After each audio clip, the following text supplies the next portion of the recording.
Tinapos po ni Alex Ayala ang Czech curse matapos siyang manalo ng kanyang unang professional grass court title at ikalawang career championship sa Birmingham Open.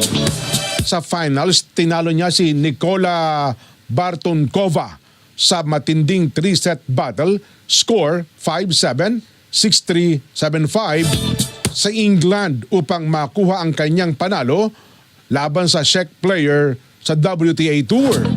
Dahil dito, naputol din ang 13-match losing streak ni Ayala kontra sa mga malalaro mula sa Czech Republic mula pa noong 2020. Matapos po ang tagumpay ni Alex, masaya siya sa laban at binigyang pugay ang kanyang kalaban bago agad tumungo sa susunod na torneo sa Queen's Club Championship.